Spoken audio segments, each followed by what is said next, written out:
El Salvador just bought the wild Bitcoin dip with a 500 BTC purchase, at an average price of $30,744, according to a tweet from President Nayib Bukele. The total purchase price comes to $15.3 million, adding to the growing Bitcoin reserves of El Salvador. With a cumulative 1,620 Bitcoin, the total reserves currently sit at $49.5 million, with the current price of BTC hovering at $30,600, down from the all-time highs of over $67,000. On September 6, 2021, President Bukele announced to the world that El Salvador purchased 200 BTC and said that our brokers will be buying a lot more. On that day, El Salvador became the first nation-state to put Bitcoin on the balance sheet. The country's total reserve is up to 2,301 Bitcoin, or about $71.7 million at current prices, based on data tracked by Bloomberg. This is the latest in a string of dip buys over the last 9 months, in which President Bukele, who has tethered his political fate to the success of the country's Bitcoin experiment, has doubled down on his Bitcoin bet, as the crypto market plummets. The country's decision to lean into Bitcoin is not without its skeptics, a contingent that has been gaining momentum in recent months. For months, the International Monetary Fund has bemoaned Bukele's Bitcoin experiment. According to CNBC, in January, the IMF pushed El Salvador to ditch Bitcoin as legal tender. IMF directors stressed that there are large risks associated with the use of Bitcoin on financial stability, financial integrity, and consumer protection, as well as the associated fiscal contingent liabilities.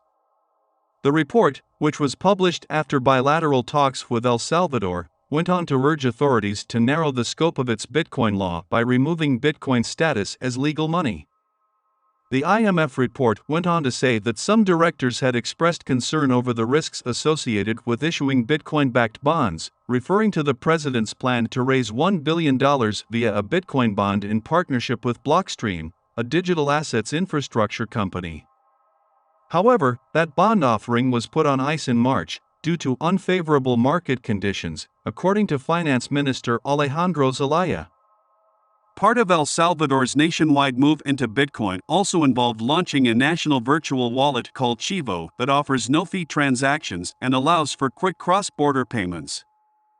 For a country where 70% of citizens do not have access to traditional financial services, Chivo is meant to offer a convenient on-ramp for those who have never been a part of the banking system.